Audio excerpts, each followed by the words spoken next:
gente, boa noite a todos. Sejam bem-vindos ao Corecon São Paulo. Hoje nós continuamos com a programação do mês do economista, só que nessa noite nós estamos recebendo no nosso auditório o nosso convidado, o senhor Cláudio Moura Castro. O senhor Cláudio é economista, pesquisador em educação, doutor em economista e colunista no Estadão. Seja bem-vindo, senhor Cláudio, obrigada por ter aceitado o nosso convite. Nós temos aqui também na mesa o nosso presidente, Pedro Afonso Gomes, e o Luiz Paulo Rosenberg, que também é economista, conselheiro do Corecon São Paulo e coordenador da Comissão de Valorização Profissional.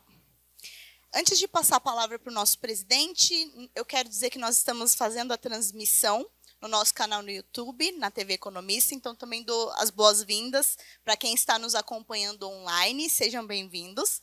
Presidente, passo a palavra para o senhor. Obrigado, Núbia, a todos os que estão aqui presentes. Quero agradecer, em primeiro lugar, ao professor Cláudio Moura Castro, que é uma referência nacional em diversos assuntos, economia, especialmente em educação e ambiente.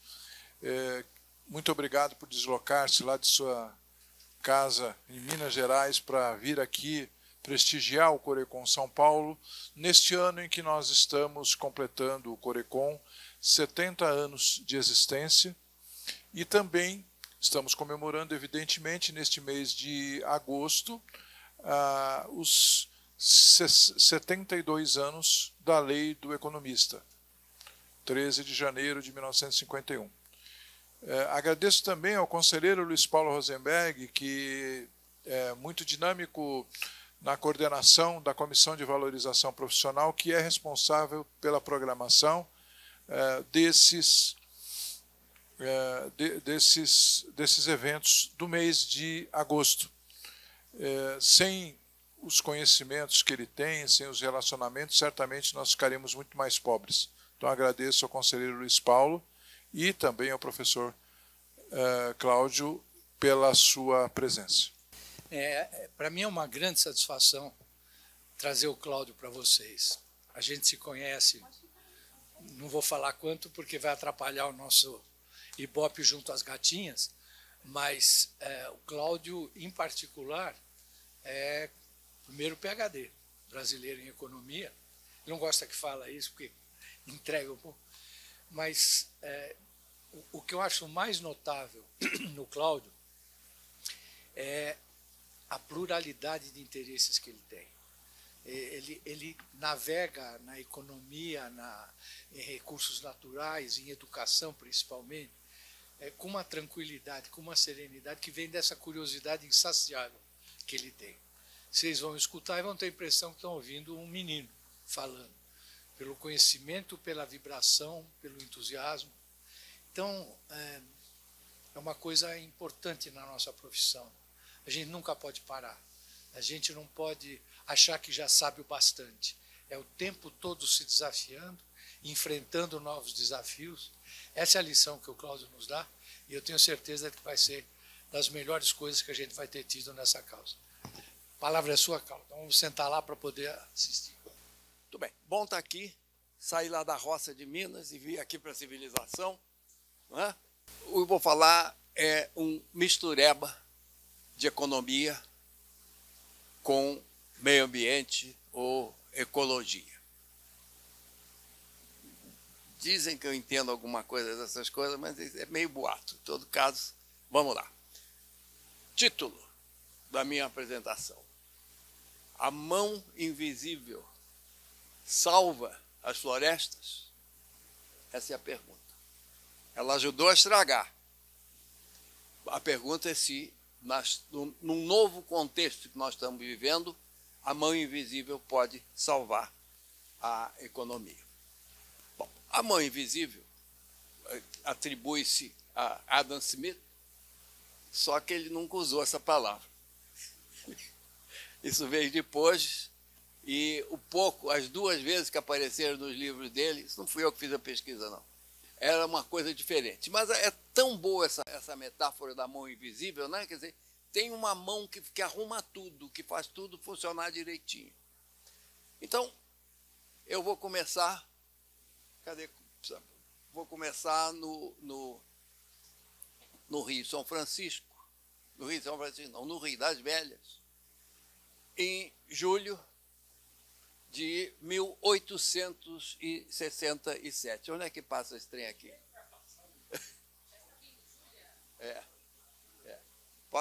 Pode passar. Em julho, o Richard Francis Burton, que é um dos grandes naturalistas do século XIX, quando já estava meio aposentado, ele foi ser cônsul em Santos, mas tinha bicho carpinteiro e resolveu ir à foz do Rio São Francisco, mas não por mar, por terra e pelo Rio São Francisco. E começou no Rio das Velhas. O Rio das Velhas, segundo ele, tinha 105 metros de largura. Pode passar. Uma âncora parecida com essa estava no Museu do Ouro, em Sabará. Então vocês podem ver, pode passar, o tipo de navio que chegava em Sabará. Ele foi de piroga, ele foi numa canoinha. Mas pouco depois, com a navegação do São Francisco, os navios chegavam em Sabará. E aí, o que aconteceu? Olha o Rio das Velhas em Sabará hoje. Não há nada mais eloquente para mostrar o que aconteceu. 105 metros. Navio a vapor. Ou seja, o Rio das Velhas perdeu grande parte do seu fluxo. O mesmo aconteceu com o Rio Doce. O mesmo aconteceu com muitos outros rios. Hoje, qual o resultado? Por que isso aconteceu? Eu acho que as pessoas que conhecem a área sabem, não tem nenhuma controvérsia. É porque cortaram as árvores. Quer dizer, o rio, a água, é resultado de um ciclo bem complexo de chuva, evaporação, infiltração, reciclagem, etc. E sem as árvores, isso não acontece. A gente escrevem-se livros sobre isso, e eu não vou me alongar, apenas dizer, sem as árvores, nada acontece. E nós estamos na iminência de uma crise de água no Centro-Sul. Uma crise séria de água e que não pode ser revertida de um dia para o outro. Não é? Aliás, eu gostaria que alguém fosse à zona da mata, fotografasse uma mata e me trouxesse a foto para eu ver. Porque não tem mais mata na zona da mata. Então, esse é o problema. Árvore é necessário para ter água, e sem água a temperatura muda, o solo fica duro, né? Aquilo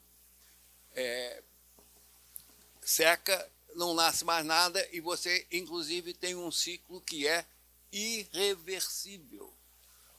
O gado, por exemplo, no Escalante Canyon, nos Estados Unidos, o gado comeu o capim. O capim acabou, em 1900 eles foram embora. Ninguém tocou e não nasceu ainda o capim. Quer dizer, o deserto é irreversível. Bom, dito isso, vamos falar agora de economia. A mágica dos mercados. Voltar um pouquinho. Quer dizer, a água e a árvore têm a ver com... As árvores têm a ver com a água e têm a ver com o aquecimento global. Mas eu acho que o lobby das árvores é melhor feito falando da água e não do aquecimento global que atinge o mundo todo. A água não, a água é aqui mesmo. A água a gente vai conviver com uma região desertificada, chamam de savanização, se não consertar. Muito bem. Aí nós temos a mágica dos mercados, a mão invisível. A mão invisível que o Adam Smith diz que não é por causa de algum idealismo que o padeiro produz o pão. É porque ele quer ganhar dinheiro vendendo pão. Não é? Então, o táxi é ruim. O que o mercado faz? Produz o Uber. O Uber, em parte, resolve o problema do transporte e melhora a qualidade do táxi. Depois do Uber, os táxis melhoraram. Quer dizer, é a mão invisível. Quer dizer, falta banana, sobe o preço. Ano que vem, os caras plantam mais banana e o preço volta. Sobra carro no estacionamento das montadoras. O que eles fazem? Produzem menos carro, no ano que vem equilibra. Quer dizer, é a mão invisível. Não tem que ter um comissário do povo dizendo planta mais banana, produz menos carro, ou o que seja. Quer dizer, são bilhões de transações por dia que se fazem num mecanismo autoajustável.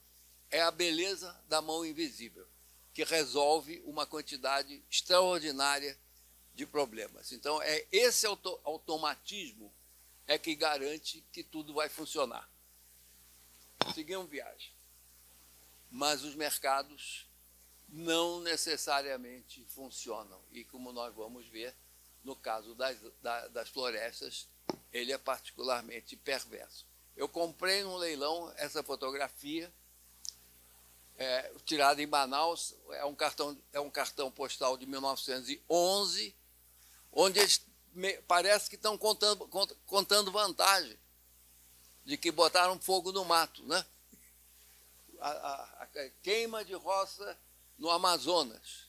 Quer dizer, isso é progresso. Então, o que aconteceu? O que aconteceu é que a floresta é um caso em que o mercado fracassa.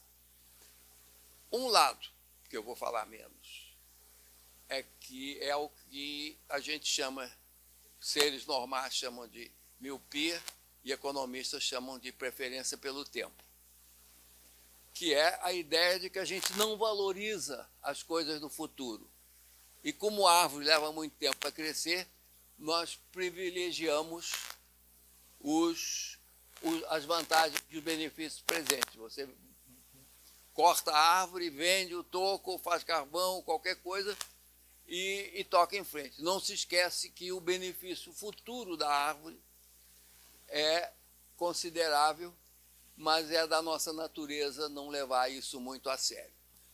Mas, além disso, nós temos um termo que os economistas adoram: economias e deseconomias externas.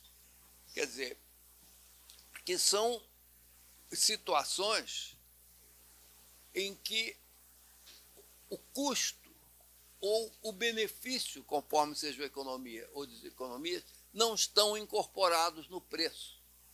Então, aquele automatismo de mercado, ele funciona, mas ele funciona de uma forma distorcida ou falsificada, porque a pessoa não paga o preço ou não recebe o benefício. Se eu dou uma carona para alguém, ou se eu penso em dar uma carona para alguém, e esse alguém não ajuda a pagar a gasolina do carro, eu estou gerando uma economia externa para ele, ou seja, eu estou tendo um custo que dá um benefício para ele e ele não me paga. Enfim, se eu não cortar as minhas árvores, eu beneficio toda a comunidade, mas ninguém me paga pelo benefício que eu estou trazendo. Então, eu não tenho uma vantagem pessoal em não cortar as árvores. É a chamada falha do mercado, não é? Se eu jogo esgoto no córrego sem tratar, eu economizo numa fossa cética, mas eu estrago a água para os meninos todos que moram rio abaixo. Não é? Quer dizer, o meu prejuízo, se eu pagasse pelo médico que tem que curar esses meninos que estão com briga, a equação fechava, porque eu teria motivações para investir numa fossa séptica. Então, essencialmente, a economia, as economias externas é quando eu não ganho uma parte do benefício que eu gero ou eu não pago uma parte dos danos que eu causo. Né? Pode passar mais uma. Não é? Então, é mais ou menos isso. Quer dizer, então, daí você gera uma destruição monumental das florestas brasileiras. Nós temos alguma coisa do tamanho de Minas e São Paulo e mais que foi destruído e que continua sendo destruído. Então, ao destruir uma floresta, eu não pago pelo aquecimento global, eu não pago as perdas resultantes do aquecimento global, eu não pago as perdas resultantes da escassez de água futura. Então, onde é que eu fico? Economias externas. As fotografias do slide mostram eu vendendo meia dúzia de toco ali a R$10 mel coado, e o resultado é aquilo que se vê ali, e eu botei no bolso o dinheiro dos troncos que eu vendi e não paguei o prejuízo de uma terra que parou de produzir. Então, essa é a análise que explica, em boa medida, por que as nossas florestas foram destruídas. Quer dizer, os economistas têm uma boa explicação de por que destruímos as florestas. É um benefício pessoal que resulta num malefício coletivo. E eu não pago por esse malefício coletivo. Daí o resultado. Então, eu não sou penalizado pelo dano que eu causo. Pode passar. Então, agora, como que eu vou repor essa floresta? A gente pode... Então, existem as soluções convencionais. Primeiro, a lei que obriga a replantar. É mais do que correta, mais do que justa, mas nem sempre fácil de implementar. Tenta fazer com que alguém replante as florestas que cortou na Amazônia. É brincadeira, é piada. Não vai acontecer nos meus dias, pelo menos. Então, o Estado tem que plantar com toda a sua ineficiência, com todos os seus custos e ainda com um orçamento abarrotado e que é bastante difícil justificar o governo gastar mais do que já gasta. Não é? Então, o Estado planta, não é. O voluntariado é uma terceira solução. Uma solução que acontece, sobretudo na Europa, na Islândia, que cortaram as árvores todas há 500 anos atrás. São os meninos escolares que plantam as árvores. Existem muitos programas de voluntariado, mas o Brasil está um pouco atrasado nisso. Nós temos as filantropias empresariais que têm programas desse tipo, mas esse voluntariado organizado ou meio espontâneo, nós estamos fracos aí, e o potencial é muito grande. Quer dizer, é com um aparelhinho que faz com uma bengala dessa que compra na farmácia, de alumínio, dá para plantar 600 árvores por dia. Então, pensa na nossa juventude, nos nossos 25 milhões de meninos que estão na escola, 45 milhões de pessoas que estão na escola, digamos 30 milhões no ensino básico. Se cada um plantasse um tantinho de árvore, seria uma coisa gigantesca. Então, é um potencial. Isso não acontece sozinho. Tem que ter fábrica de muda. Senão, como é que você vai achar a muda? Pode plantar semente, mas é mais difícil e mais lento. Depois, enfim, tem uma certa complicação. Mas sobre esse assunto, eu vou contar um casinho que é fascinante. Na França, tinha um moço, isso na Primeira Guerra Mundial, que gostava de andar ao ar livre, passear, parará, andava, acampava e tal, e ele estudava agronomia. E um dia ele foi na região do Durance, que nos Alpes Marítimos é a única região desértica da França. A França praticamente não tem deserto, mas essa região é um deserto. Ele foi, é o deserto, tinha uma cidadezinha abandonada, tinha um riacho que não tinha água, tinha outro riacho que não tinha água, e de repente ele viu um velho, meio esquisitão assim, com um embornal, um pau, ele fincava o pau no chão e botava um troço no buraco, que era uma semente. Aí ele conheceu o velho, dormiu na casa do velho, perguntou por que o velho fazia aquilo, o velho disse que não sabia, mas que fazia, e passaram-se os anos, ele virou diretor do Serviço Nacional de Proteção às Florestas. Deve ter um outro nome em francês que eu não conheço. Um dia ele estava no gabinete dele e disseram: doutor, tem uma pessoa morando dentro de uma floresta nacional. Isso, uma pessoa morando, é proibido, não pode morar dentro da floresta nacional. Aí ele foi lá ver. O velho tinha, de tanto plantar árvore, virou uma floresta nacional. Aí ele disse: não, esse fica. As autoridades francesas foram lá ver a primeira floresta que nasceu espontaneamente. E ele que estava lá e disse: não nasceu, foi o velho ali que plantou. Então, quer dizer, tem um grande potencial. Mas não é a única solução. Pode passar, por favor. Não, peraí. Não, pode passar, desculpe. Então, agora eu entro digamos, no miolo analítico da minha apresentação.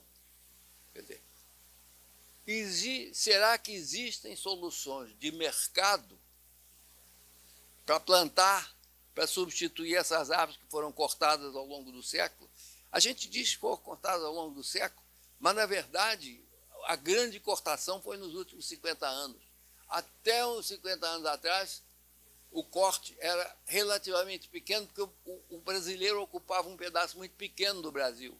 Então, ainda que devastado, esse devastado era de um todo pequeno. O resto estava para lá de Deus me livre. Hoje não, hoje corta para tudo que é lado. Então, vamos começar com uma afirmativa, que, digamos, fixa os alicerces do raciocínio que vem. O Brasil teve uma revolução verde. De importador de alimentos, ele passou a ser um dos maiores exportadores. Essa revolução verde, cuja base é tecnológica, mas ela foi executada pela iniciativa privada. Foi o mercado. Foram particulares que executaram essa revolução verde. Então, será que poderia haver um repeteco dessa revolução verde feita pelos mercados? Essa é a pergunta que é o miolo da minha apresentação. Dá para esperar uma revolução verde na silvicultura? A resposta, antecipando um pouquinho, dá para pensar nisso, tem boas possibilidades, mas não é um assunto resolvido. Tem problemas. Bom, primeira solução é o manejo florestal. O que é o manejo florestal? O manejo florestal é você entra na floresta e você corta um pouquinho de cada vez. Abre a clareira, as árvores que não tinham, os brotinhos que não tinham sol, nascem, repõem. Se você encontrar um ritmo em que você não ultrapassa a capacidade de regeneração da floresta, você pode passar 50, 100, 200 anos cortando madeira, vendendo madeira e a floresta está do mesmo tamanho. O precursor disso foi Klaus Hering, que eu não sei se chegou a conhecer, em Vanderbilt. Ele começou a fazer isso nas matas da família Hering, lá em Santa Catarina. Muito bem, então, no Jari, o projeto Jari, tem uma gigantesca o gigantesco manejo florestal. Muito grande, muita coisa acontecendo. Quer dizer, é possível. Já foram calculadas as taxas de retorno, o próprio Klaus calculou, e é positivo. Mas não é tão fácil assim de implementar. Depois, nós temos uma solução que vingou, que deu certo, que todo mundo sabe, que são as florestas homogêneas, ou as florestas de uma nota só. Em particular, o eucalipto.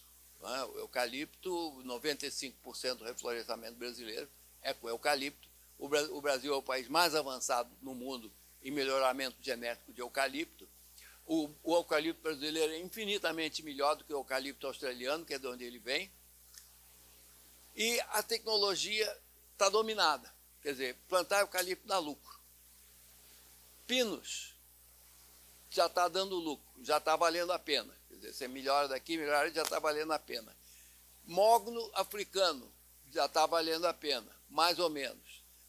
E aí outras estão começando a aparecer. Quer dizer, existe um cenário de monocultura. Por quê? A monocultura é o equivalente de uma linha de montagem de automóvel. Tudo é especializado, tudo é perfeito, tudo é certinho.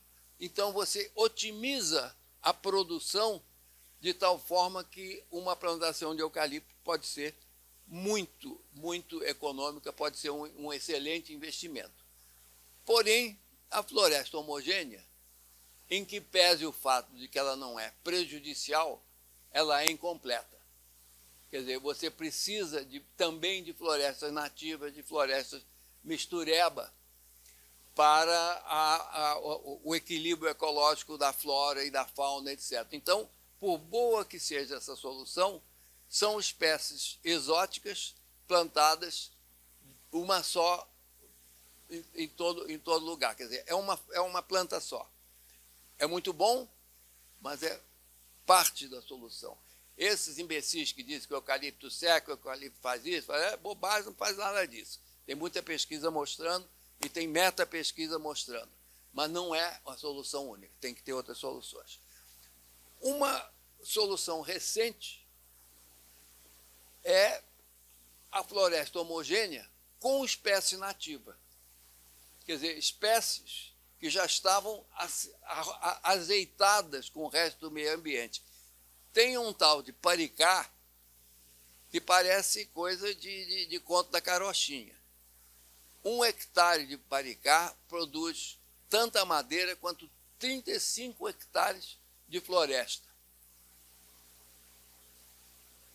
O bicho cresce meio metro em poucos dias. É um crescimento espantoso. Lá no Amazonas tem gente tirando gado e plantando paricá, espontaneamente. Quer dizer, é uma solução. E além disso, a preguiça come não sei o que, a flor, a arara come não sei mais o que. Quer dizer, ela é toda certinha do ponto de vista ecológico. E é furiosamente crescedora. Com 5 anos, 5, 6 anos, já pode cortar. Imagina uma árvore que você corta em 6 anos.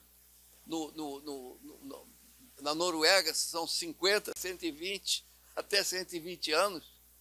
Aqui o eucalipto corta com 7 e esse tal de paricá sem vergonha corta com 5, 6.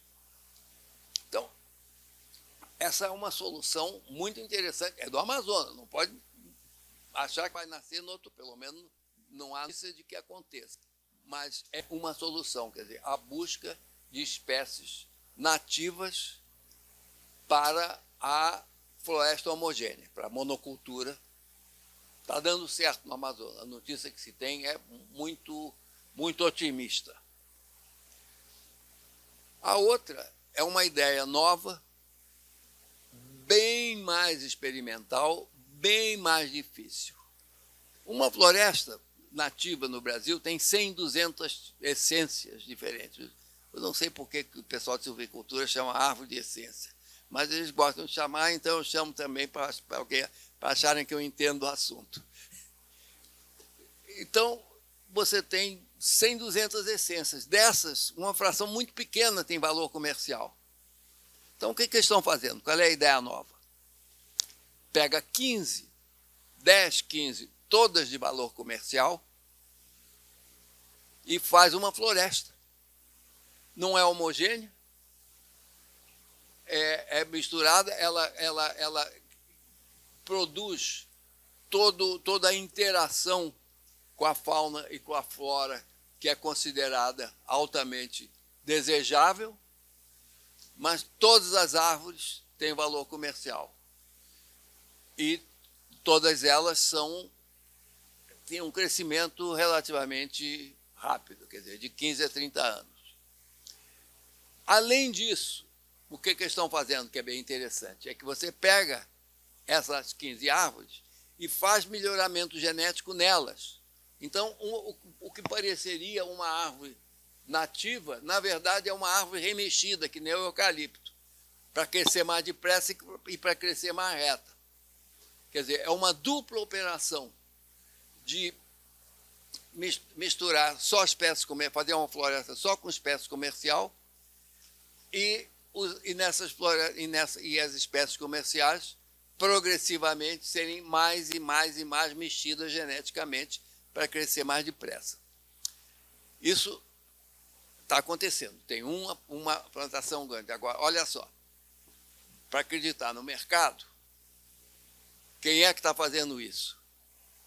Os donos da Globo e os donos do Banco da Bahia. Não é gente que sabe de ganhar dinheiro. Então, deve ser bom negócio. Tudo bem. Agora, mais uma. A última, a tal da permacultura. Mas esse não é um bom nome, porque permacultura é uma coisa mais ampla. Basicamente, é o seguinte. Num mesmo espaço, planta tudo. Tudo. Então, você planta um jacarandá que leva 40 anos para estar na idade de corte. Se você plantar só jacarandá, primeiro que vai ser uma floresta homogênea com os mesmos problemas que existe. Em segundo lugar, você tem que cuidar dele durante 40 anos. Quer dizer, você só tem custo, não tem benefício. Mas aí o que você faz? Você planta um abacaxi que dá no mesmo ano. Você planta um café que daqui a 3 anos ele dá.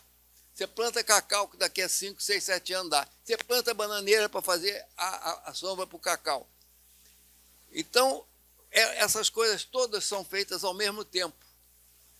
De tal forma que, ao fim de 40 anos, não houve nenhum ano sem receita. Olha a beleza. Nenhum ano sem receita. Você foi trocando um para o outro, chega uma hora que o abacaxi não dá mais porque o cacau já botou sombra, mas aí você bota não sei o quê, quer dizer, você vai trocando, as coisas vão se sucedendo e você tem receita permanente até chegar o dia de cortar o jacarandá. Aí refaz o ciclo. E mais ainda, com as complicações devidas, pode botar bicho no meio disso, pode botar vaca, pode botar porco, pode botar galinha, obviamente com os cuidados devidos para que isso funcione, que os bichos não estraguem tudo que você está fazendo. Mas essa interação com os bichos é ainda mais interessante, ainda mais produtiva. Então, nós estamos falando de quê? Nós estamos falando de uma variedade de possibilidades de atividades que tem pelo menos uma coisa em comum. Saiu uma meta-pesquisa muito bem feita, que pega todas essas possibilidades e calcula a taxa de retorno. E a taxa de retorno é alta para todas essas experiências. Tem experiência de 2 hectares. Ainda se pode dizer que é laboratorial, mas a maioria é bem mais do que isso. Pode-se dizer que já está em regime. Quer dizer, então, o que nós estamos falando? Nós estamos falando de uma coleção de possibilidades de reflorestamento, de silvicultura, que tem alta taxa de retorno, ou seja, é atraente para o mercado. Não é pouca coisa. Quer dizer, então, nós estamos falando de quê? Que nós, com os avanços que houve nos últimos anos, nós criamos condições para que apareçam, e em parte disso é tecnologia que entrou na coisa, parte disso é fuçação, né? Quer dizer, é parte da nossa revolução verde que está chegando nas árvores, mas nós conseguimos uma gama ampla de alternativas. E mais ainda, esse estudo mostrou que na amostra tem experimentos em 5 biomas diferentes, quer dizer, não é uma coisa que está restrita aqui ou acolá no Amazonas ou não sei onde, é uma coisa bem mais ampla, quer dizer, tem coisa que está dando certo em 5 biomas diferentes. Ele não diz quais são os biomas, ele diz que são 5. Mas quando a gente lê onde é que eles estão esparramados aí pelo Brasil afora. Então, concluindo essa parte, nós temos um horizonte de investimentos em silvicultura parecido com o que aconteceu na nossa revolução do agronegócio. E esses experimentos têm em comum serem lucrativos, terem uma taxa de retorno que é pelo menos comparável com qualquer outra dessas que estão merecendo investimento. Ou seja, é uma forma de consertar os mercados. Muito bem. A outra solução, essa é o paraíso dos economistas. O economista entra em êxtase, que é internalizar as economias externas. Isso é o paraíso. Né? Qualquer professor de economia entra em transe só de falar disso. A primeira manifestação dessa tendência, que veio dos Estados Unidos, é o polluter pays. Quem polui tem que pagar. Quer dizer, você incorpora no preço do prejuízo que você traz o valor do prejuízo. Então, essa é uma fórmula bastante... é mais para o custo, não para beneficiar. Então, essa é uma fórmula que não tem erro. Não é? Você diz, jogou bosta no Rio, quanto é que custa o médico? Bota a conta do médico por conta de você. Você que paga. Isso, enfim, fantasiando um pouco, mas a ideia é basicamente essa. Poluiu, pagou. Jogou fumaça, paga pelo tanto de fumaça aqui. Dessa forma, o custo de poluir se torna compatível com o prejuízo que traz a poluição. Não é? Então, você pode ter também subsídio no juro. Quer dizer, se você planta uma floresta, você tem um juro mais baixo. Isso é uma forma de você reduzir o custo da sua operação. Quanto, onde, a ver. Não é nada disso é fácil. Tem que fazer as contas muito direitinho e é uma brigalhada danada, mas dá para fazer.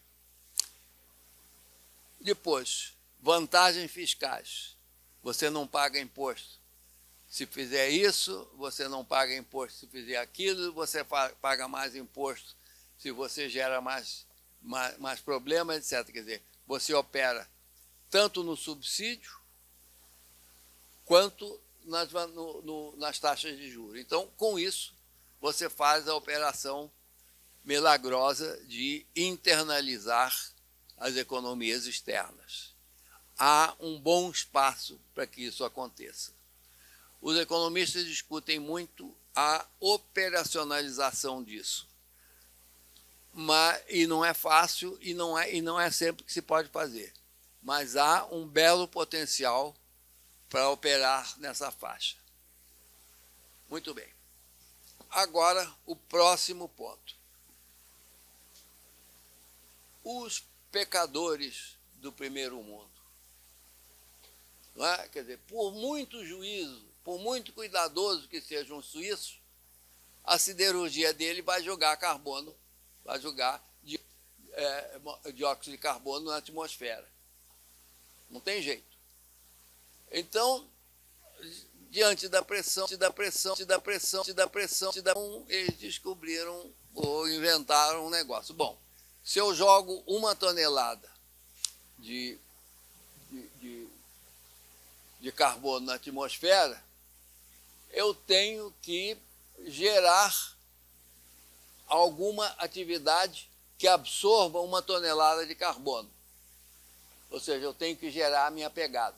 Eu tenho que fazer alguma coisa que gere, que absorva o mesmo tanto de carbono que eu produzi. Aí você diz, então, a Mannesmann agora na Alemanha vai plantar floresta. Não tem onde plantar. Não tem onde plantar. A Europa está praticamente tão repovoada de árvores quanto jamais esteve, talvez muito mais do que nos últimos séculos. A França tem excesso de lenha. Quando eu morei na França, tinha subsídio para você fazer uma caldeira a lenha, porque tinha lenha demais. Então, aí o cara diz, o que eu faço? Eu disse, é muito fácil. Você paga um careta lá no Brasil para plantar as árvores e absorver a sua tonelada de carvão. É o tal do sequestro de carbono. Quer dizer, você paga um cara que está num outro país que tem lugar onde pode plantar as árvores para plantar o equivalente ao que você produziu de poluição. Ou então você paga ele para não cortar as árvores que legalmente ele tem direito de cortar. E aí o que acontece? Novamente, orgasmo dos economistas. Você cria um mercado de crédito de carbono. Mercado com cotação, com isso, é 10 dólares, 15 dólares, é 100 na Europa, é não sei o quê, você cria um grande mercado de crédito de carbono. E esse mercado tem um potencial extraordinário. Há pouco tempo saiu um negócio na Veja falando em não sei quantos trilhões de receita de crédito de carbono. Onde é que está o problema? O tal do crédito de carbono é um pepino só para fazer um contrato. Como é que você vai saber? Como é que você vai controlar? O que você vai fazer se o cara fez um contrato de crédito de carbono e no dia seguinte ele cortou as árvores dele? Então, agora tem empresas especializadas em aerofotogrametria para lá de satélite ver se o cara cortou a árvore que não era para cortar. Enfim, mas é muito complicado. É muito complicado. O Brasil ainda não conseguiu oficializar o crédito de carbono. Quer dizer, o que existe hoje é privado. É cancelamento privado. Está em discussão, mas e a gente fica achando que não, eles são funcionários públicos, não fazem. Não, é muito complicado. Por tudo que me disseram, das pessoas que eu conversei, essa legislação é super complicada. Bom, a outra fonte dos pecadores é que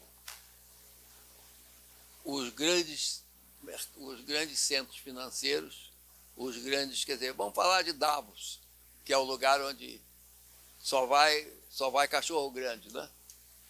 Esse pessoal, numa última pesquisa, em que pediram para apontar os grandes problemas do futuro, não falaram de hedge funds, não falaram de taxa de juros, não falaram em crise da Bolsa. Os 5 primeiros são meio ambiente. Quer dizer, eles se convenceram que para ganhar dinheiro... Não é que eles estão preocupados com o meio ambiente, eles estão preocupados em ganhar dinheiro. E se estragar o meio ambiente, eles não ganham dinheiro. Mas na prática não interessa qual é a motivação deles. Então, eles estão muito preocupados e o que eles estão fazendo? Reservando dinheiro para financiar obras que são boas para o meio ambiente. Defina-se como se quiser, quer dizer, uma estação de tratamento de esgoto no Brasil é muito boa para o meio ambiente, plantar uma floresta é muito boa no meio ambiente. Então, estão 30 trilhões de dólares reservados para investimentos que são bons para o meio ambiente. Gente, 30 trilhões de dólares é grana, é muita grana. Quer dizer, então, quem souber usar esses recursos, como faz Costa Rica, com crédito de carbono, com essa coisa toda. Costa Rica é muito arrumadinho, sabe fazer essas coisas. O Brasil é muito lambão, né? Vai, não vai, faz, não faz, passa, não passa. Mas, enfim, uma das maneiras, por via da economia, por via do mercado, são essas alocações de recursos com o objetivo de serem boas para o meio ambiente. Aí nós passamos para a última parte da minha apresentação. Onde que enguiça? Onde é que está o problema? O problema é que essas soluções são complicadas. Essas soluções são altamente exigentes de conhecimento. Não é nem tanto o capital que precisa, que algumas delas precisam de um certo capital, mas é a complicação técnica, a complicação administrativa, a complicação financeira. 50% dos contratos de crédito de carbono que se tentou fazer no Brasil travaram no meio por complicação, por enguiço financeiro, enguiço nas ferramentas financeiras. E isso significa o quê? O grande ponto de estrangulamento é gente educada para fazer isso. Então, esse é o fim da linha da minha apresentação. Todas essas soluções, umas mais, outras menos, a mais complicada de todas é o crédito de carbono, todas essas soluções exigem gente que seja capaz de operar num diapasão de abstração, de tecnologia, de conhecimentos, de internacionalização, que é o nosso coração de Aquiles. E eu quero terminar demonstrando um pouco como isso funciona na prática. Eu peguei um mapa do Brasil e levei para um graduado, um doutor de Viçosa, e disse: bota pontinho no mapa onde tem agronegócio. E vocês estão vendo aqui, ele salpicou de pontinho. Aí eu peguei o mapa do Brasil e dividi em 4 categorias de estados. Estados que estão com o IDEB baixo, estados que estão com o IDEB meio baixo, estados que estão com o IDEB meio alto e estados que estão com o IDEB alto. E superimpus os 2 mapas. Então, vocês estão vendo o quê? O agronegócio só existe nos estados que estão acima da média de qualidade da educação. Há exceções, vocês vão ver, mas na verdade não são exceções. São fluxos migratórios da gauchada, dos catarinos e dos paranaenses e um pouquinho dos mineiros em certas áreas, que são os estados que estão acima da média e que criaram enclaves de agronegócio no sul de Rondônia, no sul do Piauí, no sul da Bahia, no sul de Tocantins. Então não há exceção. Ou está acima da média de qualidade da educação, ou não tem agronegócio. Esse é o pepino. Muito obrigado. Professor, primeiro, parabéns pela apresentação. Minha pergunta é direta, objetiva. Queria que o senhor falasse um pouquinho sobre bioeconomia e se nós não estamos, o senhor concorda, mega atrasados em relação a um plano nacional de bioeconomia. Não é minha área, mas a minha impressão é o seguinte: nós temos alicerces. Nós temos uma botânica razoável, quer dizer, nós temos tudo aquilo que faz a Embrapa, que inclui coisas mais de ciência básica. Mas, possivelmente, está faltando essa finalização, quer dizer, essa última etapa.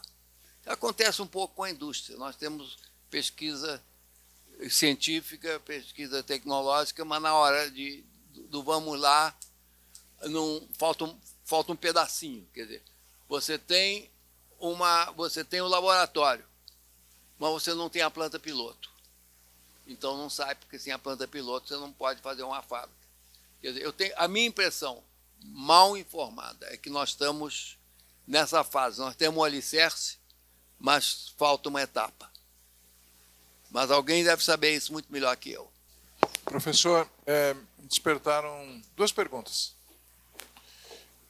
Há uns anos atrás, logo em seguida do acidente, coloco acidente entre aspas, de Brumadinho, eu fui convidado pelo Conselho Federal de Economia a escrever um artigo, e está na revista, acho que de março de 2019, ou coisa assim, e me perguntavam como é que nós íamos fazer a quantificação dos danos emergentes e dos lucros cessantes de um acidente como Brumadinho. E aí, evidentemente, a gente foi pelo caminho normal. O que os administradores da siderúrgica fizeram? Pagaram os herdeiros dos mortos. Só. Agora, quantos e quantos problemas eles deixaram? Para a municipalidade, que não recebeu mais impostos, para a população que teve toda a impossibilidade de viver ali, aquelas comunidades de pescadores que vinham, que sobreviviam há séculos do rio, e uma série de outras coisas. E a minha conclusão foi a seguinte: enquanto nós não fizermos a apuração do todo, dos danos totais, diretos e indiretos, não vai haver incentivo às empresas para adotarem políticas de prevenção de risco, porque existe a possibilidade de prevenção de risco e, evidentemente, maior. Então, eu queria só que o senhor dissesse sobre isso, da política de prevenção de risco nessa questão ambiental, se é possível ou não, e o que entende isso do ponto de vista da economia, do ponto de vista ambiental. A segunda questão que eu iria lhe colocar é o seguinte: todas essas soluções de mercado apontadas, ou boa parte delas, ela demanda um tempo bastante longo de retorno do capital, de retorno. O senhor falou até a respeito de 40 anos, etc. E, infelizmente, os grandes grupos estão muito acostumados com retorno imediato. Como, por exemplo, a grande preocupação de todos com a taxa Selic do mês e não sobre o desenvolvimento do país a longo prazo. Então, eu queria comentar também, será que nós teríamos grupos nacionais interessados nessa substituição dos danos, ou seja, na reparação dos danos ao meio ambiente, que muitas vezes são ou danos, ou o replantio, né, tudo que o senhor citou? Nós teríamos grupos nacionais ou teríamos que apelar a grupos internacionais que têm um pensamento de mais longo prazo? Obrigado, professor. Primeira pergunta. Eu acho que vale a pena investir na apuração desses prejuízos pelo lado político, quer dizer, justificado pelo lado político. Tá? Isso é uma coisa. Um segundo ponto, que no caso, que é bem interessante, no caso da Vale, o que acontece? A Vale tinha uma política extremamente correta de prevenção. Mas o que aconteceu? Pela dinâmica do mundo, a Vale foi se paulistificando, no sentido de que o engenheiro de obra, o engenheiro de minério, ele se distanciou, a empresa se distanciou dele. Então a empresa, a gerência da empresa perdeu a sensibilidade para o que estava acontecendo. Quer dizer, foi uma coisa fortuita. E eu escrevi um artigo sobre isso, citando a Baía dos Porcos, em que foi um fracasso americano, e o Kennedy chamou o Eisenhower para dizer: faz o mapa da invasão minuto a minuto, para a gente descobrir por que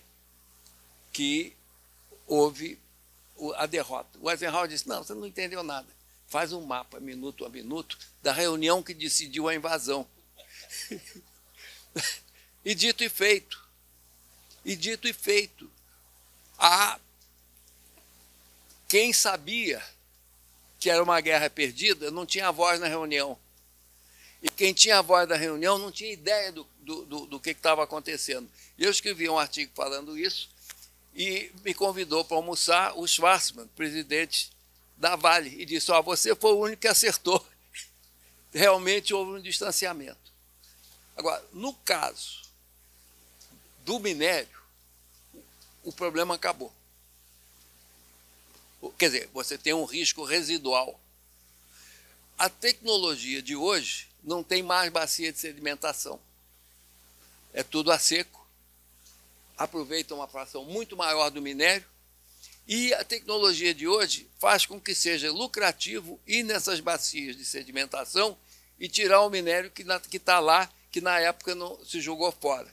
Quer dizer, então é um caso fortuito de uma solução técnica que resolve o problema, mas não resolve o problema genérico da falta de responsabilidade das empresas em geral, não todas. Quer dizer, aqui eu acho que existe uma norma, quer dizer, e a própria Vale hoje, eu moro pertinho ali, meu condomínio é pertinho, tinha uma obra lá, fazendo uma escadinha, um negócio assim, os operários tinham uma plataforma para subir no ônibus, eles estão trepados no andaime lá, mas na hora de subir no ônibus tem um degrauzinho para eles subirem no ônibus, com uma cordinha assim, para eles não caírem do degrau. Então, eu acho que esse é quer dizer, nós temos um problema. A Vale foi exemplar, porque ela pagou muito caro e vai pagar muito caro por muito tempo. Brumadinho foi invadido por dinheiro, né? Quer dizer, Brumadinho teve uma invasão de dinheiro na Vale. Inclusive, cria um problema de emprego, que é difícil você conseguir. O Inhotim tem dificuldade de conseguir gente pelo tanto de dinheiro que a Vale botou lá, o que não é uma coisa boa, mas, enfim, mostra, pelo menos, que eles politicamente estão muito mais alertas do que estavam antes. O tempo longo é verdade, mas, em primeiro lugar, as empresas não têm que fazer só investimentos de tempo longo, você tem umas de curto de tempo. Quer dizer, se você planta eucalipto, você colhe com 6, 7 anos, ou pode deixar mais tempo. Mas, ao mesmo tempo que você planta eucalipto, você planta uma floresta administrada dessa mais estreita. Quer dizer, o tempo, e isso é uma das características fundamentais do bom subdesenvolvimento. Agora diz que é em desenvolvimento. Não é desenvolvimento nada, está travado. Mas é uma das características é a miopia. Quer dizer, uma das coisas que marca a dificuldade de um país de se desenvolver é as pessoas pensarem no curto prazo. Isso não é só na prevenção, não é só nas árvores, não é só... É uma característica do atraso. É o horizonte curto. Então, isso, enfim, nós temos que viver com isso. Agora, uma coisa que se sabe, quanto mais educado, mais longo o horizonte. Boa noite. Meu nome é Wilson Nakamura, eu sou economista. Eu sou professor do Mackenzie, da Universidade de Mackenzie aqui de São Paulo. Primeiro, parabéns pela excelente apresentação. A minha pergunta é a seguinte: aqui no Brasil há muitos anos vem se falando sobre a implementação de educação financeira para jovens e crianças. Eu até acho que isso não tem ainda funcionado muito bem. Mas eu queria saber do senhor a sua opinião sobre a implementação de educação ambiental também para jovens e crianças. Vou contar um caso. Eu estava... Ninguém é perfeito, né? Eu fiz parapente e asa delta durante mais de 40 anos. O que eu posso fazer? Não tenho que confessar isso. E um dia eu dei uma carona com uma moça, uma dentista. E no carro ela veio me contando que ela vem do Vale de Jequitinhonha, que é a região mais pobre de Minas Gerais, pobre e árida, e que o pai dela, que tinha um sítiozinho com um gadinho, cortou umas árvores que não podia cortar. E o bichinho lá em cima, ó, crau no velho. Atuou, não sei o quê. Aí o velho falou com a irmã dessa moça, que é advogada. A moça disse: eu não, você cortou as árvores, agora você que arque. Quer dizer, já está aí a diferença de gerações. E o neto chegou o dedo na cara do velho e deu uma espinafração no velho porque tinha cortado as árvores. Quer dizer, alguma coisa esse menino já aprendeu na escola. Isso lá no Vale de Jequitinhonha. Quer dizer, essa educação ambiental para as crianças é fundamental. E eu acho que ela deu um salto muito grande em conscientizar os meninos de que tem um problema de meio ambiente. Não pode fazer isso, não pode fazer isso, não pode fazer isso. Agora, ela não está, ela é muito frágil em explicar as razões, em não e se omitir um pouco, dar uma visão muito exagerada, muito abraça essa árvore, assim, muito longe do mundo real. Quer dizer, então, a ideia que a escola dá é de coisas que não dá para fazer, não dá para parar de cortar a árvore, você tem que cortar com juízo. Você tem que saber onde cortar, onde plantar. Quer dizer, então, o defeito do que está acontecendo com a educação ambiental, que hoje faz dos currículos, é dar uma visão extrema da coisa. A visão do bicho grilo, a visão de pureza, quer dizer, a natureza é um santuário, não pode mexer. As pessoas têm que comer. Então, repetindo, avançou, os meninos já tomaram essa bandeira, mas tecnicamente eles estão muito na base do slogan. Hein? Muito romantizado, muito a coisa do santuário, da pureza, da natureza, que não pode tocar. Mas, gente, tem 200 milhões, tem 10 milhões a menos do que a gente pensava, mas ainda assim tem 200. Esse povo tem que comer, né? E há maneiras corretas de lidar com o meio ambiente.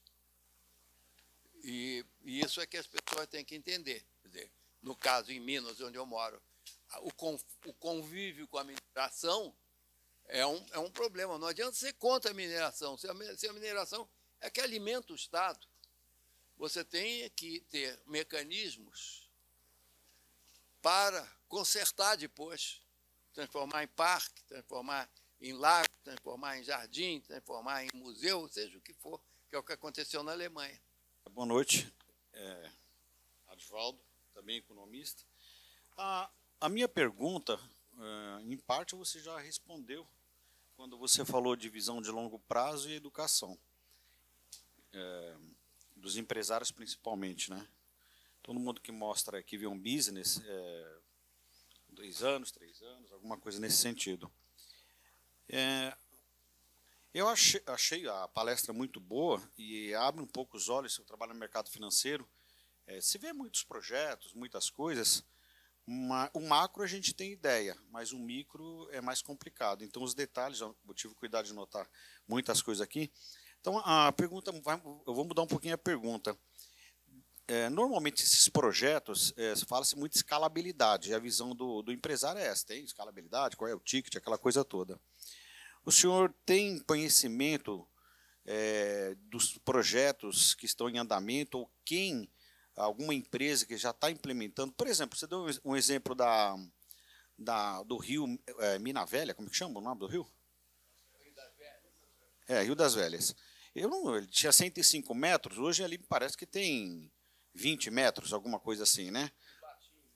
O que é que tem no entorno? Construções irregulares, alguma coisa assim? Bom, para fazer minha pergunta, hoje seria muito difícil você conseguir recuperar regiões que já foram povoadas, concorda? Não? Então, essa que seria a sua resposta, porque teria que derrubar tudo, abrir, bom, enfim. Então, essa é a primeira pergunta. Existem projetos que o senhor conheça para que a gente possa ter acesso à viabilidade econômica disso ou não? Eu posso te passar essa meta-pesquisa. Essa pesquisa que foi feita, se não me engano, com 20, não me lembro se eram 20 ou 40 experimentos, alguns em escala e com taxa de retorno. Um outro comentário. Todas essas modalidades, com exceção da permacultura ou do mistureba, modelo mistureba, todos eles são altamente escaláveis. O outro é que é mais artesanal, é mais para uma coisa menorzinha. Quer dizer, ele pode ser reproduzido por muita gente fazendo aquilo, mas uma operação gigantesca não é o caso. Mas é uma alternativa muito boa para pequenas propriedades. Voltando à outra parte da sua pergunta, eu não me lembro exatamente o número, mas as cidades brasileiras ocupam da ordem de 2% da superfície do Brasil. E você tem da ordem de 20% desmatado. Se você pegar um avião por daqui para Belo Horizonte, como eu estava olhando hoje, está quase tudo desmatado. Quer dizer, você tem um peladão e você tem uma manchinha verde. Você tem um peladão, você tem uma manchinha verde. Quer dizer, se você planta árvores nesse lugar que você está com um gado pé duro horroroso ou não está fazendo nada, a água volta. Você não precisa mexer nas cidades. O regime de águas, ele muda em questão de poucos anos com a plantação, com a silvicultura. Quer dizer, se você planta uma floresta, a água volta. Quer dizer, então, você não precisa derrubar nenhuma casa em Sabará. Você tem que reflorestar o que tem de morro em volta. E naquela região, do ponto de vista econômico, o custo de oportunidade desses morros é muito baixo, porque só pode botar um gadinho vagabundo, porque não dá para agricultura. Então, de passar do gado para a silvicultura, você não está sacrificando quase nada. Portanto, faz muito sentido. Mas, repetindo, quase todas, com exceção da tal da permacultura, que é uma visão holística, artesanal, integrada, você constrói um meio ambiente meio que imaginário. Com exceção disso, o resto tudo é altamente. Você pode plantar paricá até onde quiser, você pode fazer essas florestas, essas de poucas espécies, em qualquer quantidade, não é nada diferente de plantar eucalipto. É pouco diferente, mas você tem que dominar, você tem um domínio inicial da tecnologia que não está madura. Mas já tem muita coisa que está sendo feita em escala. Veja bem, a pergunta é bem interessante, porque eu acho que abre espaço para a gente falar da migração das ideias.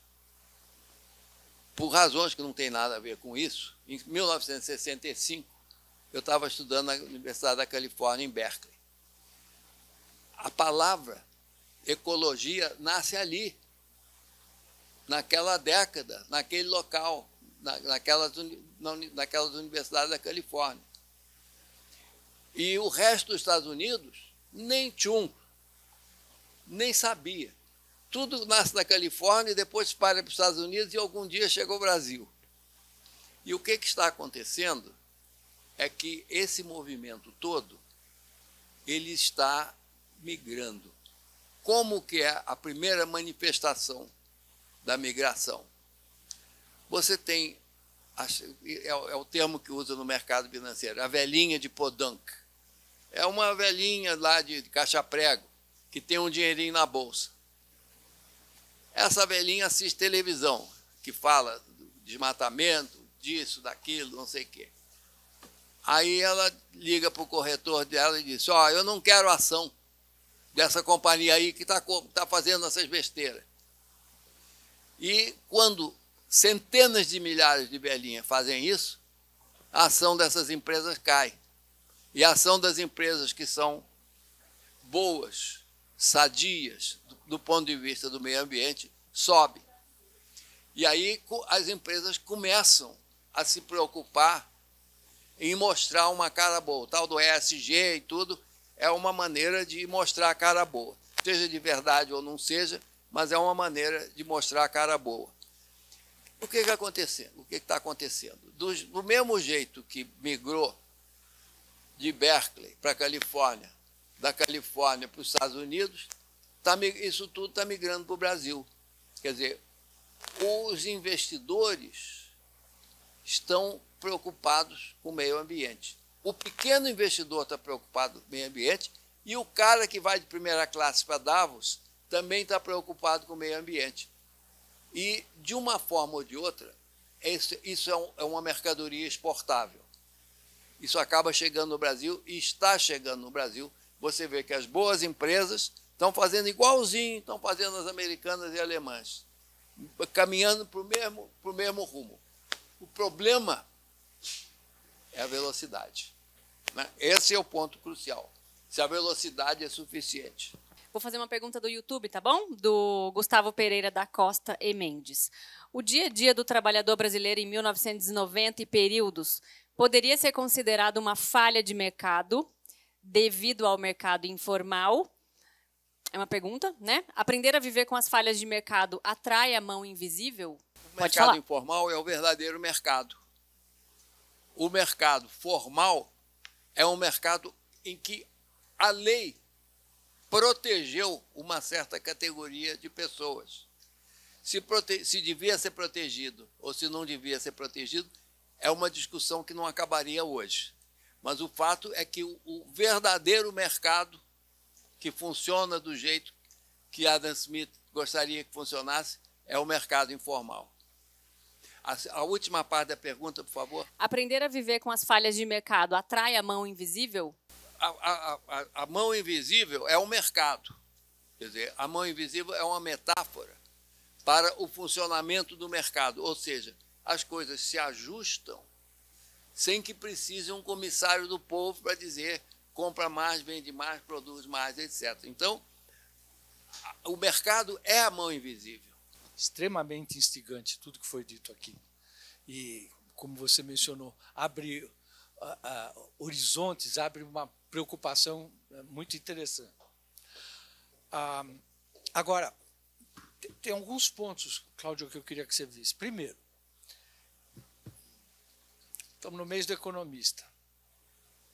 Eu dizer que o problema da poluição vai ser resolvido por filantropia, por policiamento ou por educação, são as três verdadeiras e tem que ser feito, mas não me pagaram para fazer USP de graça e ser bolsista da CAPES nos Estados Unidos para jogar a responsabilidade em cima da educação, dos bons costumes e de segurança. Para mim, economista, o ponto principal do que o Cláudio trouxe, e quando ele fala nas internalizações das externalidades, o orgasmo do economista, na verdade é assim. Nós sabemos que toda vez que você tem um mercado funcionando, ele dá uma solução inteligente. Por que é inteligente? Por que a maldita oferta e procura é tão inteligente? É muito simples. Sem a mão de ninguém, nem a invisível, você consegue, estamos falando da produção de liquidificadores. Se o Lenin tivesse partido de uma distribuição de renda adequada, isso é uma hipótese, senão tudo que eu vou falar é merda. A distribuição de renda é aceitável, é tolerável. E você perguntasse para ele, ok, com tudo que você sabe de justiça social, quanto liquidificador você quer que seja produzido? Ele vai dizer, seguinte, eu quero que a última unidade de liquidificador produzida tenha um custo e seja consumido pelo cidadão que, na margem, aquilo é quanto ele quer gastar para comprar o liquidificador. Olha que coisa maravilhosa, nós não estamos falando aqui de aceitar, não, isso é a solução bolchevique, mas, claro, eles nunca tiveram competência, nem ninguém vai ter de fazer isso, pois o mercado te faz isso de graça. Então, isso vocês têm que ter em mente. O mercado tem uma propriedade quase que mágica de fazer a coisa mais difícil do mundo, que é equalizar o custo marginal com a vontade marginal, sem ninguém se meter. Então, por isso é que a gente tem essa tara de criar mercado. E o que eu preciso criar? Eu preciso criar o mercado de poluição. Como eu crio o mercado de poluição? Um jeito ele trabalhou bem. Pune. O que quer dizer punir? Punir é chegar e dizer o seguinte, olha, esse mercado não está funcionando. Ninguém está sabendo quanto custa poluir e está produzindo mais poluição do que faria se o custo tivesse sido adequado. A outra coisa que acaba com externalidade é o seguinte, você já reparou o seguinte? Não tem problema em chegar na quantidade certa, sem excesso de liquidificadores, como a gente viu. Agora, você não consegue fazer isso com petróleo, você não consegue fazer isso com poluição, você não consegue fazer isso com espécies em extinção. Por quê? Porque nós estamos lidando com estoques. Se o animal em extinção acabar, não tem mais. Se o petróleo acabar, parece que a taxa de nascimento de dinossauros tem sido muito baixa nos últimos anos, e a paciência para esperar aquele desgraçado virar petróleo é mais lenta ainda. Então, nesses mercados, em bens não produzíveis, o mercado não funciona. Por que ele não funciona? Porque a demanda das futuras gerações, que vão se entubar toda, porque nós vamos acabar com o bicho, não está presente. Se o meu tataraneto puder dizer, sobe um pouco o preço desse petróleo, que vocês loucos estão queimando, e eu vou precisar dele fazer coração artificial daqui a 100 anos. Aí é que eu preciso do governo. Aí não tem jeito. Eu preciso do governo simulando o comportamento dessa demanda que não existe. Isso é fácil de falar, é o que ele diz, mas para implementar é complicado.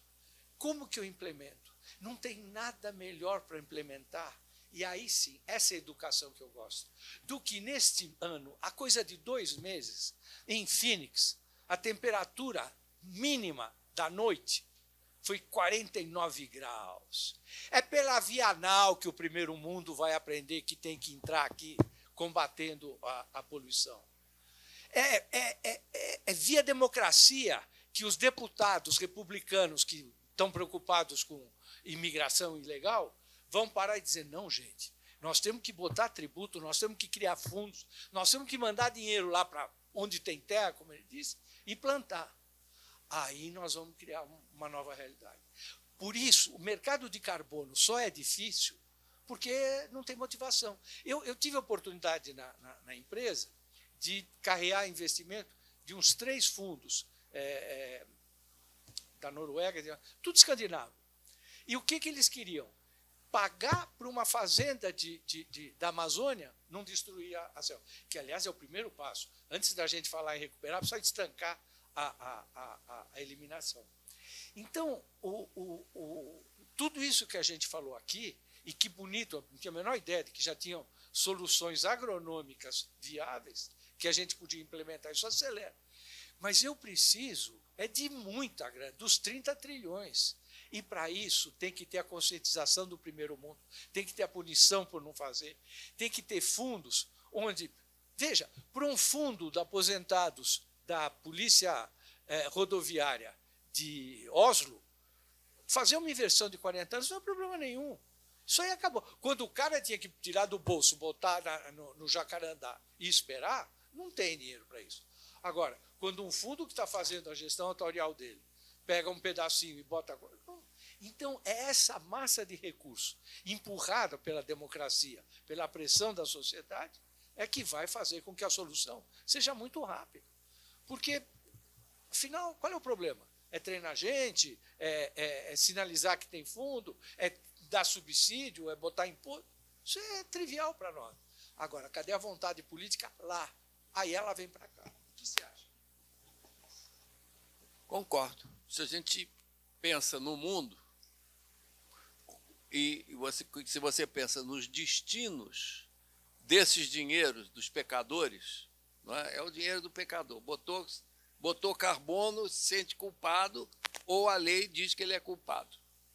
Ele tem que ir para algum lugar. Então, nós podemos pensar no mundo como um portfólio de lugares onde você pode pôr esse dinheiro.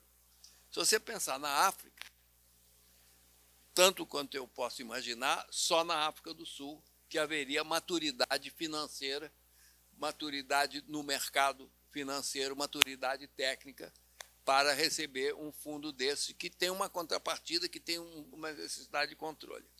Se você pensar na América Latina, com tudo, a Argentina capengando e tudo, mas tem maturidade. Costa Rica não tem mais onde pôr árvore. Não é? Quer dizer, aquilo já, o tanto de dinheiro que foi para lá, para meio ambiente, quer dizer, saturou. Eles tinham tudo, saturou. América Central eu não vejo. México, sim, em alguns lugares do México. Quer dizer. Agora, o grande candidato é o Brasil, que tem 20% do seu território que foi floresta e que é só plantar que nasce. Porque em muitos lugares da África você pode plantar o tanto que você quiser que não nasce. Tem um experimento de uma fundação, se não me engano, de Israel, que plantou 10 milhões de árvores na Turquia. Quantas sobreviveram? 0. Ou seja, depois que o terreno passa de um certo ponto, tudo é mais difícil. E aqui no Brasil isso não aconteceu, exceto em pequenas ilhas. Quer dizer, até a própria regeneração natural tende a funcionar bem no Brasil. Então, o Brasil tem essa bagunça que tem, mas tem um mercado financeiro sofisticado, tem um mercado de P&D agrícola altamente sofisticado, tem ambiente.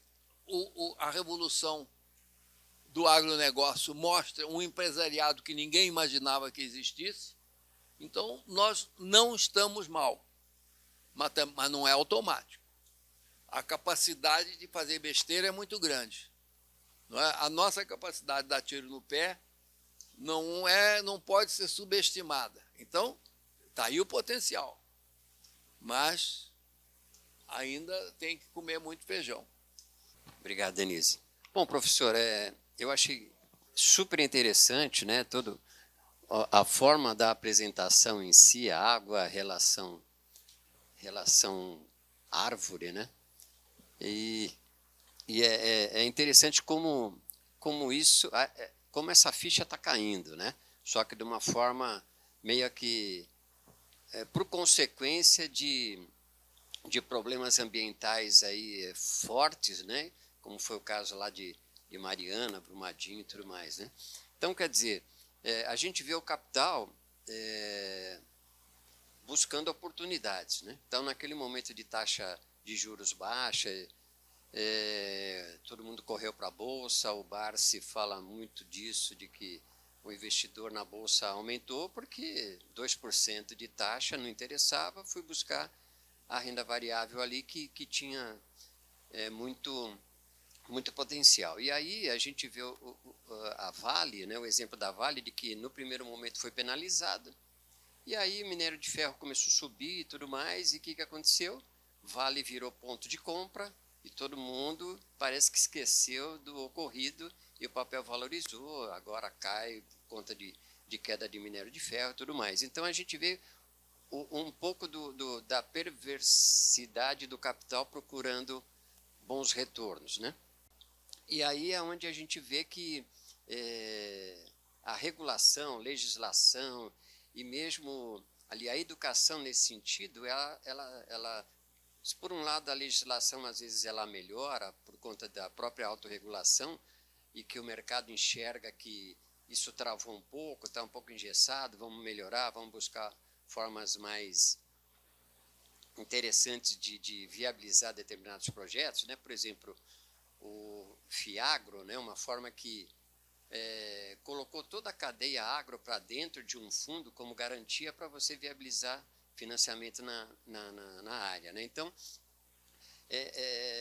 e aí a gente vê o crédito carbono também, quando surgiu, o problema que era viabilizar a mensuração de tudo aquilo no campo, né? Ou seja, eu vou lá no campo e vou medir tudo aquilo e como é que eu faço para isso tá ali fundamentado como garantia que eu posso botar meu dinheiro ali, né?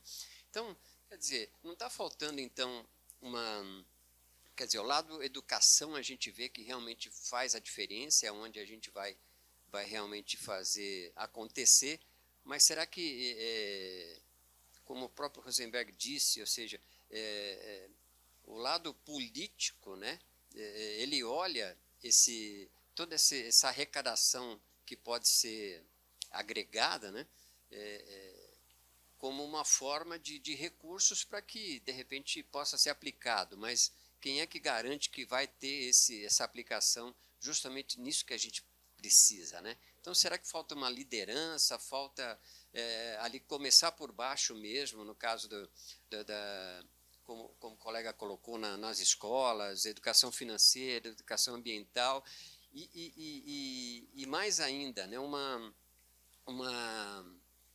um comprometimento, né, da população que hoje está muito ali dividida, né, em vários sentidos, em que realmente isso é um problema, que no longo prazo todos estaremos mortos, mas vai ter os nossos netos e bisnetos, né, de que nenhuma economia vai crescer mais de 5% aí nos próximos anos por conta de que a gente consome em um ano aquilo que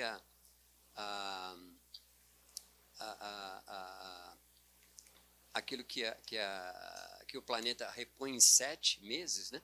Então, quer dizer, liderança, um comprometimento maior da população em si, cobrando dos seus políticos ali uma legislação mais eficiente, não se pensar só no lado arrecadatório por conta dessa fome, né, de arrecadação que se tem, né? Então, quer dizer, como é que a gente fica isso? É uma coisa bem problemática aí na frente, né? Bom, não há solução única. Não é do lado da economia, não é do lado da educação, não é do lado da lei que se vai resolver. É o conjunto. E eu falei pouco de lei, mas é fundamental entender o poder da lei, sobretudo o poder negativo da lei. Quer dizer, a lei é muito... é muito difícil a lei fazer você querer. Mas a lei, ela tem outros poderes. Veja bem, por que o Vale, toda aquela região do Rio das Velhas e o Vale do Rio Doce foi desmatado? Porque Minas Gerais criou uma lei de regularização fundiária, mas só regularizava a propriedade de quem tinha uma fazenda produtiva. E floresta era considerada improdutiva. Então, para regularizar a sua fazenda, você tinha que cortar a sua floresta. Pensa bem, todos os incentivos de reflorestamento criaram uma situação em que você cortava a sua floresta nativa para poder ganhar o dinheiro para reflorestar. Quer dizer, o peso da legislação errada no Brasil foi gigantesco. Quer dizer, o desmatamento devido a uma legislação totalmente equivocada. Por outro lado, o que é curioso? No início dos anos 70, eu fiquei doente, fiquei de cama por muitos meses e fui ler as ordenações filipinas. Veja se isso é cura. E a legislação filipina tem uma área de política de silvicultura e política de meio ambiente, que se fosse transformada em lei hoje, estaria perfeitamente atualizada. Fala de manejo, fala de corte, fala de fogo na mata. Ele diz o seguinte: a mata pegou fogo, ninguém sabe quem foi, mas quem que vai se beneficiar? O caçador que vai caçar, o cara que vai fazer carvão. Então, mata que pegou fogo não pode caçar e não pode fazer carvão. Ó, muito melhor do que a nossa legislação. Então, o desafio de ter uma legislação boa, nós, em grande medida, acabamos com a legislação perversa. Mas tem um mundo de possibilidades de legislações que estimulam. A própria ideia que eu estava falando, que o Luiz Paulo estava falando, quer dizer, de você internalizar as economias externas, quer dizer, você tem uma lei que diz, aliás, a Suíça é um bom exemplo. Lá, em meados do século XIX, a Suíça começou a desmatar, aí, em 1870, mais ou menos, a Suíça passou uma lei e disse, cortou, plantou. Quer lei melhor que essa? O Canadá tem a mesma lei. Hoje, cortou, plantou. Quer dizer, então, olha o poder da lei. Nem sempre é difícil forçar isso a acontecer na Amazônia, mas no Centro-Sul, quer dizer, então há um potencial enorme e que nós parcialmente usamos, acabando com as leis perversas, mas ainda não usamos criando leis que são fortemente favoráveis à conservação e à reposição da capa de floresta. Grande parte do que eu disse aqui está num livro que deve sair em outubro. Chama-se O Mutirão das Árvores. Eu não vou dizer que o livro é bom, pelas razões que vocês podem imaginar. Vocês, pela minha conversa, vocês julgam se vale a pena ou não comprar o livro. Acho que foi cumprido integralmente o nosso objetivo, uma forma original, bem compreensiva de entender a gravidade do problema, e onde eu acho que ele desenhou muito bem o que é o nosso papel de economista nessa crise. Agradecer demais ao Cláudio por ter vindo e convidar para vir lançar o livro aqui, pô. É isso aí. Temos já o costume, professor Cláudio, de lançar livros aqui neste auditório. O professor Marcos já lançou livros aqui também, porque nós queremos que as boas obras sejam vistas pelos economistas e pela sociedade. Muito do que se falou aqui é uma, vamos dizer assim, uma mão invisível motivada, né? Na verdade, quando o Luiz Paulo fala democracia, que é essencial, o mercado somos todos nós, né? Tem gente que acha que o mercado é só aquele pedacinho assim, né? Mas nós somos todos no final. E me recordo bem, em 2010, professor, quando eu fui a primeira vez presidente do Corecon, eu chamei aqui um economista, que era o gerente de questões ambientais, não lembro exatamente o nome, mas gerente ambiental de uma companhia que fabrica pneus internacionalmente.